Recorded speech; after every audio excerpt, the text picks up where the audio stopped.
So, hi guys! Welcome back to my channel. So dinood lang. Si Ani naligo. So, ay bupasok sa trabaho. Kaya naligo man siya. Akong naisip na plano. Pagka man niya kaligo, butang siya og cream gamit siyang naw. Ang iyang gamito na cream, ang pambuntag niya. Ako himuon, palitan ako ang pambuntag at saka ang panggabi. Wait lang.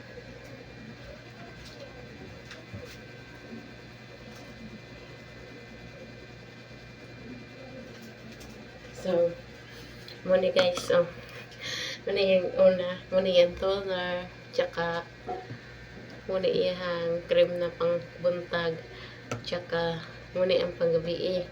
So, kay dili man siya nagibutang og panggabi gani kay ano, dili kay siyang naong bakay isog kayo. Tanawa. Ah. Bawa pa bawas, oh. Puno pa siya kayo. Muna siya ang panggabiin niya na cream.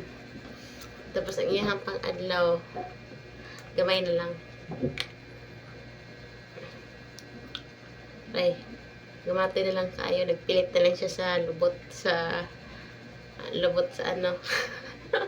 Lubot sa adlanan. So, akong plano para mabawasan ni ang iyang ano. Palitan ako og taklob.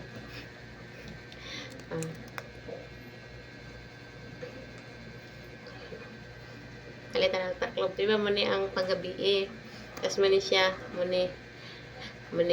Ang ako'y butang rin sa panggabi muni ang taklob na pangadlaw kay mura man niyan ng awar man siya katandag usay pagkaiba sa cream sa pambuntag ay siya sa panggabi Ang pagkaiba dahil nila noon ay medyo ano siya o kanang dili ano siya ng parang tagan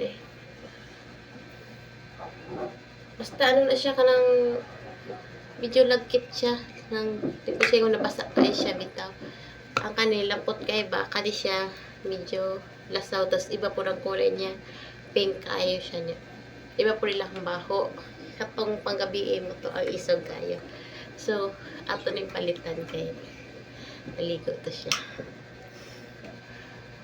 ara ano yung pang-adlaw muna yung panggabi akong gipagpalit kaya muna yung magamit ang panggabi abangan ninyo guys himo pamprang sa iya abangan niyo